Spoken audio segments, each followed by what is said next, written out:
Salam kasih Kristus untuk saudara semua.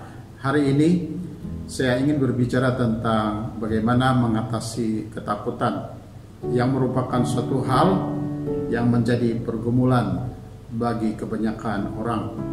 Sebab jika kita tidak mengatasi ketakutan, maka ia mengurangkan productivity, bahkan akan merampas kejayaan dan kebahagiaan dalam hidup kita. Saudara, pada dasarnya kita ini dilahirkan tanpa ketakutan. Itu sebabnya bayi pegang apa saja yang dilihatnya dan coba memasukkan ke mulutnya, apakah itu benda tajam, ular, dan sebagainya, sebab dia tidak mempunyai ketakutan. Tetapi mengapa setelah meningkat dewasa mulailah ada ketakutan? Sebabnya ialah karena perasaan takut sudah masuk ke dalam pikiran. Apa tidaknya kalau mama sentiasa berkata semasa anak kecil, saya panggil polis tangkap kau. Sebab itu anak takut polis bila dia sudah menjadi besar. Tetapi jangan bimbang saudara, sebab kalau ketakutan itu boleh masuk dalam pikiran, berarti ia boleh dikeluarkan juga. Mari kita belajar 3 hal untuk kita mengatasi ketakutan. Pertama, takutlah akan Tuhan saja. Mazmur 34 ayat 9 mengatakan, takutlah akan Tuhan hai orang-orangnya yang kudus. Hanya ada satu anjuran Alkitab untuk kita takuti, yaitu Tuhan. Bukan kegelapan, bukan wabak penyakit, bukan kemiskinan, melainkan Tuhan saja. Malangnya, ramai orang hari ini seperti Firaun yang takut akan tulah-tulah itu tetapi tidak takut akan Tuhan. Saudara, tiada apa dalam dunia ini yang perlu kita takuti, sebab Tuhan itu sentiasa di pihak kita. Mazmur 118 ayat 6 berkata, Tuhan di pihakku, aku tidak akan takut. Apakah yang dapat dilakukan manusia terhadap aku? Kita tidak perlu takut apa-apa. Tidak perlu terlalu takut akan wabak penyakit ini, sebab jika Allah Bapa izinkan wabak COVID-19 dan pencobaan terjadi, kita percaya itu tidak akan melebihi kekuatan kita. Seperti dalam 1 Korintus 10 ayat 13 mengatakan, pencobaan-pencobaan yang kamu alami ialah pencobaan-pencobaan biasa yang tidak melebihi kekuatan manusia. Sebab Allah setia, dan karena itu ia tidak akan membiarkan kamu dicobai melampaui kekuatanmu. Kedua saudara ialah akui kehadiran Roh Allah dalam hidupmu. Roma 8:15 mengatakan, sebab kamu tidak menerima roh perbudakan yang membuat kamu menjadi takut lagi, tetapi kamu telah menerima roh yang menjadikan kamu anak Allah. Oleh roh itu kita berseru, ya Aba, ya Bapa. Saudara, apakah jenis roh yang kita sudah terima dari Tuhan? Roh itu ialah roh Allah. Roh itu adalah dalam diri kita. Roh itu telah menjadikan kita anak Allah. Roh itu bukan roh perbudakan. Roh perbudakan memberi status sebagai hamba, tetapi roh Allah memberi status sebagai anak Allah. Seorang hamba takut kepada tuannya, tetapi seorang anak bersukacita terhadap bapaknya.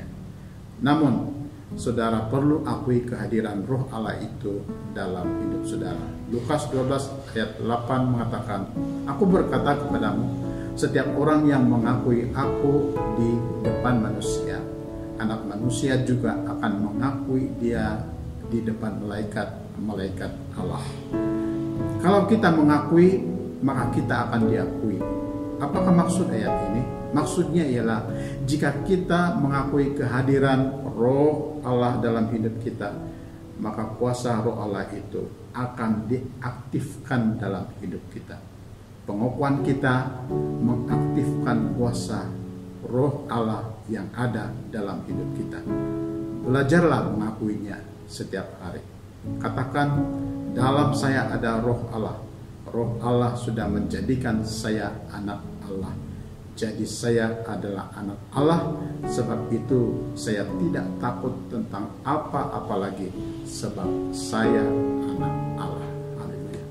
Saudara, yang ketiga ialah latih dirimu untuk menawan ketakutanmu. Bagaimana kita latih diri kita?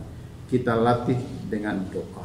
Lukas 22 ayat 44 mengatakan, ia yaitu Yesus sangat ketakutan dan makin bersungguh-sungguh berdoa. Peluhnya menjadi seperti titik-titik darah yang bertitisan ke tanah. Tuhan Yesus ketika di ambang penyalipannya menjadi sangat takut.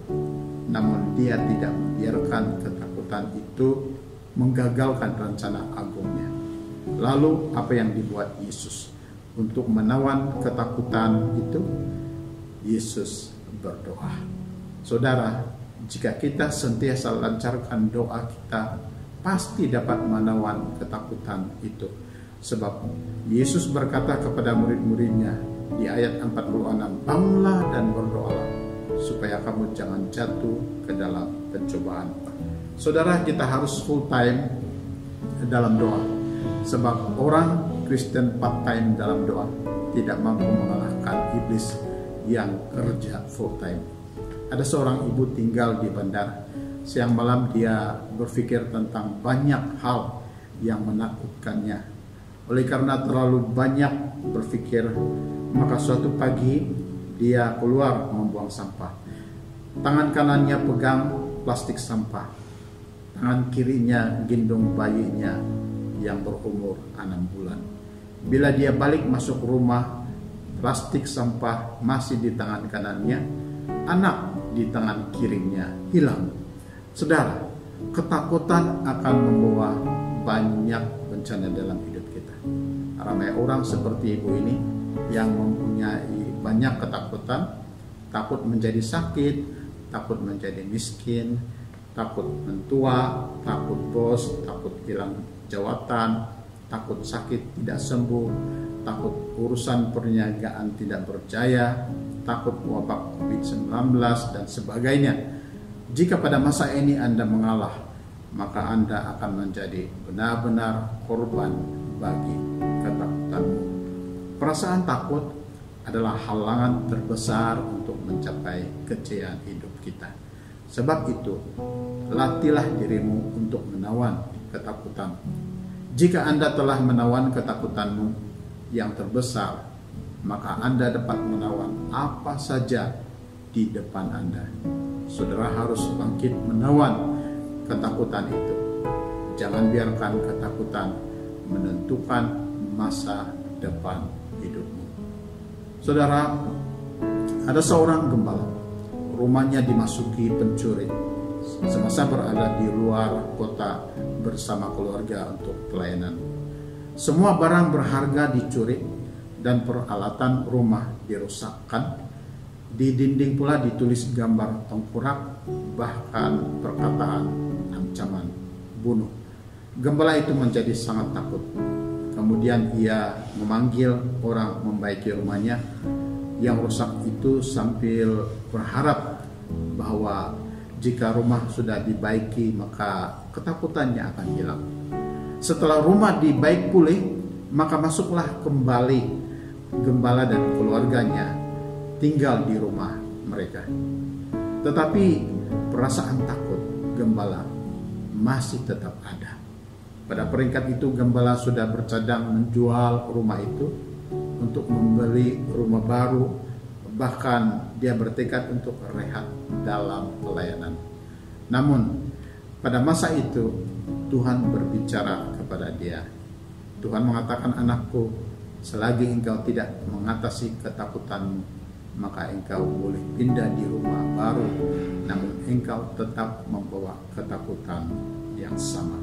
Saudara, atasilah ketakutanmu, sebab jika tidak, maka engkau boleh pindah di rumah baru, engkau boleh pindah di gereja baru, engkau boleh pindah di tempat baru, tetapi engkau tetap membawa ketakutan yang sama. Saudara, kalau ada di antara saudara pada pagi hari ini yang ada ketakutan, serahkanlah itu kepada Tuhan. serahkanlah karena Tuhan mampu menolong saudara.